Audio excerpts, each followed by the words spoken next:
सबसे पहला gold leasing. Gold leasing के थ्रू से आप एनुअली 15% तक का रिटर्न कमा सकते हैं। गोल्ड एक ऐसा एसेट जिसकी वैल्यू हर साल 10% से लेकर के 11% तक बढ़ती रहती है। इस साल की अगर बात करें तो कुछ ज्यादा ही बढ़ रही है, क्लियर। बट अगर आप चाहें तो गोल्ड लीजिंग के थ्रू से आप 15% तक का रिटर्न कमा सकते हैं। क्या होता है, let me explain. Digital gold आप बाय करते हो एंड उस डिजिटल गोल्ड को एक प्लेटफॉर्म के बिहाफ में ऑथराइज्ड डीलर्स को आप लीज में देते हो या फिर आपके बिहाफ में जो है वो लीज में देते हैं एंड वहाँ से आपको मिलता है 4% या फिर 4.5% एक्स्ट्रा रिटर्न्स। साथ ही साथ आपकी गोल्ड की वैल्यूएशन बनी रहती है और उसे आप जब चाहे तब जो है सेल कर पाते हो। कंप्लीटली काफ़ी फ्लेक्सिबिलिटी आपको यहाँ पर मिलती है। और ये आपको कहाँ से मिलता है मौका इन्वेस्ट करने का ऑप्शन, तो आपको यहाँ पर दो प्लेटफॉर्म करेंटली प्रोवाइड कर रही है। एक जार जो कि करेंटली काफ़ी लॉस मेकिंग कंपनी है, इसके बारे में हम कभी और समझेंगे। दूसरा फेलो में आपको मल्टीपल सब प्रोडक्ट्स मिल जाते हैं लाइक P2P लैंडिंग एंड साथ ही साथ डिजिटल गोल्ड में इन्वेस्ट करना, गेम्स करना, बहुत सारी चीजें। मैं बिल्कुल भी प्रमोट नहीं करूँ, बस आपको बता रहा हूँ। I had not get paid for that, but आपको बस मैं एक ऑप्शन दे रहा हूँ जो मैंने खुद से एक्सप्लोर किया है उसके बारे में। यहाँ पर अगर आप जाते हो फेलो एप्लीकेशन पे तो यहाँ पर आपको गोल्ड प्रो का ऑप्शन देखने को मिल जाएगा। सिंपली वहां पर जाकर आप इन्वेस्ट करो, आप कम से कम 500 से 1000 रुपए से जो है यहाँ पर इन्वेस्टिंग स्टार्ट कर सकते हो। यहाँ पर मिनिमम 7 दिन की लॉक इन पीरियड होती है एंड 7 दिन के बाद जब आप चाहें आप तब विड्रॉल कर सकते हो। जब आप यहाँ पर इन्वेस्ट करते हो तो आपका पैसा एक लंबे समय के लिए लॉक इन हो तो काफ़ी अच्छा आपको रिटर्न्स मिल सकता है। इसके पीछे का मेजर रीज़न ये है कि भैया आप फिजिकल गोल्ड बाय करो या फिर आप बाय करो डिजिटल गोल्ड। यहाँ पर आपको 3% का GST खरीदने समय और बेचते समय देना ही पड़ता है। सो अगर आप गोल्ड खरीदना चाहते हैं तो उसका एक लंबा प्लान लेकर आपको चलना चाहिए। मिनिमम इतना है कि ये जो आपका GST का रिटर्न जो टैक्स वगैरह लग रहा है वो सारी चीज़ें मैनेज होने के बाद भी आपका इन्वेस्टमेंट पे अच्छा खासा रिटर्न बन सके। सो एवरीवन, आज हम इस वीडियो में बात करने वाले हैं stable investment option for 2024। Because जैसा कि हम देख रहे हैं करेंटली मार्केट बहुत ही हाई वैल्यूएशन पर चल रहा है, राइट। और एक्चुअली बाहर से फंडिंग में आ रही है, इन्वेस्टमेंट भी आ रही है, सबको इंडिया में ग्रोथ दिख रहा है, गॉट इट। बट फिर भी जैसे कि हमने देखा रिसेंटली गवर्नमेंट की कुछ रेगुलेटरी बॉडीज हैं जिनके स्टाफ से आकर बाहर बोलते हैं कि भैया देखो मार्केट ओवर वैल्यूड है, करेक्शन हो सकता है। एंड उनके बोलने के बाद या फिर उसी दिन जो है हमें यहाँ पर 1% के आसपास जो है डाउनफॉल देखने को मिलता है कंप्लीटली मार्केट में, राइट। एंड दैट्स वाई ये वीडियो मैं बना रहा हूँ ताकि आपकी इन्वेस्टमेंट की पोर्टफोलियो डाइवर्सिफाई रहे, जिस वजह से आपको लॉन्ग रन में अच्छा खासा रिटर्न्स, स्टेबल रिटर्न्स मिल सके, क्लियर। इस बीच ना कुछ इन्वेस्टर्स ऐसे भी हैं जो कि मार्केट में रिसेंटली आए हुए हैं, पैसे लेकर इन्वेस्ट करना है उनको, और उन्हें क्लैरिटी ही नहीं होती कि भैया जो 12% या फिर हम जो 18% के बारे में बात करते हैं वो हमें एनुअली मिलता है या फिर मंथली या फिर डेली मिलता है। Let me clear you guys, अगर मैं किसी भी इंटरेस्ट रेट का बात कर रहा हूँ ना तो वो आपको एनुअली ही मिलने वाला है।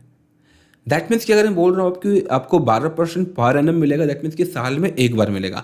महीने की अगर बात करें तो एक महीने में आपको 1% का रिटर्न मिलेगा आपके इन्वेस्टमेंट पर। अब ये 12% कम है क्या? देखा जाए तो बिल्कुल भी नहीं, बहुत ही अच्छा रिटर्न होता है। वॉरेन बफेट की अगर बात करें जो कि one of the most famous and richest person है, क्लियर, उनकी कंपाउंड एनुअल ग्रोथ रेट 12 से लेकर के 13% के आसपास ही थी। बट उन्होंने कुछ ऐसा किया जो कि आप नहीं कर पाते हो। दैट्स कॉल्ड पेशेंस एंड लंबे समय तक इन्वेस्ट करके रखे रहना। वो तो भैया विड्रॉवल ही नहीं करते थे, रेगुलरली इन्वेस्ट करते जाते थे और साथ ही साथ उनकी इन्वेस्टमेंट कंपाउंड भी होती रहती थी। कंपाउंडिंग मतलब मान के चलिए कि आपने 100 रुपये एक जगह इन्वेस्ट किया जहां पर आपको एनुअली 10% का रिटर्न मिलता है। अगले साल आपका वैल्यू हो जाएगा आपके पैसे का 110 रुपये एंड वो आप 5 साल के लिए इन्वेस्ट करते हैं या फिर 10 साल के लिए। तो एक साल के बाद अगले साल अगेन जो 10% आपको रिटर्न मिलेगा वो आपके 100 रुपये पे नहीं मिलेगा, आपको मिलेगा 110 रुपये पर 10% का रिटर्न। सो दूसरे साल में वो बन जाएगा 121 रुपये एंड इसी प्रकार से जो है कंपाउंडिंग काम करता है। सो हमारे लिस्ट का जो दूसरा स्टेबल इन्वेस्टमेंट ऑप्शन है that is real estate. Real estate में अगर आप इन्वेस्टमेंट करते हैं तो भैया आपको 20% तक का रिटर्न मिल सकता है। और अगर आप उसे रेंट पे दे देते हो या फिर लीज पे देते हो तो भैया एक तो आपको रेंटल इनकम मिलेगी, साथ ही साथ उस प्रॉपर्टी की जब वैल्यूएशन बढ़ती है ना तो वो भी ऑब्वियसली आपका ग्रोथ हुआ, मनी इन्वेस्टमेंट का ग्रोथ दिखता है यहाँ पर। रियल एस्टेट इन्वेस्टमेंट की आपको एग्जाम्पल आसपास में बहुत सारे मिल जाएंगे। कुछ लोगों ने 10 साल पहले 10 लाख रुपए लगाए होते हैं, वही 10 साल के बाद 15 लाख या फिर 20 लाख की वैल्यूएशन की भी बन जाती है, पॉसिबिलिटीज इसकी भी होती है। But as I said real estate लाखों का इन्वेस्टमेंट लगता है, क्लियर।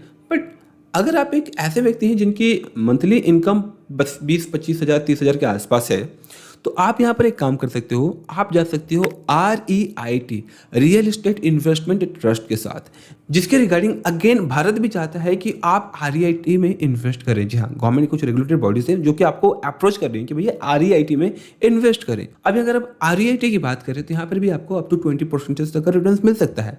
यहाँ पर आपको 3-4 ऑप्शन मिल जाएगा, इसके बारे में डिटेल मैंने वीडियो बना रखी है, आई बटन पे लिंक है, आप जाकर देख सकते हैं।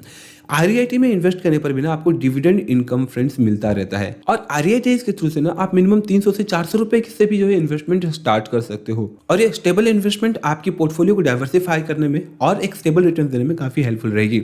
हमारी लिस्ट का जो तीसरा ऑप्शन है that is little bit boring but काफी यूजफुल रहेगा for the stable returns, that is fixed deposit. Fixed deposit में भी SBI या फिर ये बड़े बड़े बैंक्स में नहीं, आपको चूज करना है कुछ स्मॉल फाइनेंस बैंक जहां पर 8% से ज्यादा का रिटर्न्स मिल जाए आपको लॉन्ग रन में।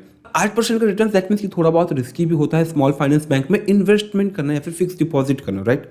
बट RBI ने बुलाया भैया देखो, RBI रेगुलेटेड बैंक्स में अगर आप फिक्स डिपॉजिट करते हो तो आपके इन्वेस्टमेंट का up to 5 lakh rupees completely safe है। ध्यान रखिएगा कि जो 8 या 9% का रिटर्न्स मिल रहा होता है ये चेंज भी हो सकता है, अदर ये कम भी हो सकता है या फिर ये बढ़ भी सकता है। ये सारी चीजें कंप्लीटली डिपेंड करती हैं RBI के रेपो रेट पर, तो आपको टाइम टू टाइम ना रेपो रेट पर भी ध्यान रखना होता है। हमारे लिस्ट का जो तीसरा ऑप्शन है दैट इज निफ्टी 50, जो कि मार्केट लिंक है but one of the secured investment होता है एंड स्टेबल इन्वेस्टमेंट होता है because of their past records.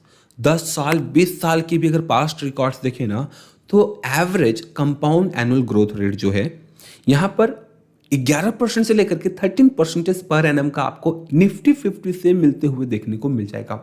यहाँ पर आप सिंपली निफ्टी 50 के म्यूचुअल फंड्स या फिर निफ्टी 50 इंडेक्स फंड्स के साथ आप जा सकते हो। अब निफ्टी 50 में अगर आपको इन्वेस्ट करना है तो ये अल्टीमेटली म्यूचुअल फंड कहलाता है, तो म्यूचुअल फंड्स में इन्वेस्ट करना कंप्लीटली फ्री है। किसी भी ब्रोकिंग प्लेटफॉर्म्स के साथ जो है जाकर के आप निफ्टी 50 में इन्वेस्ट कर सकते हो।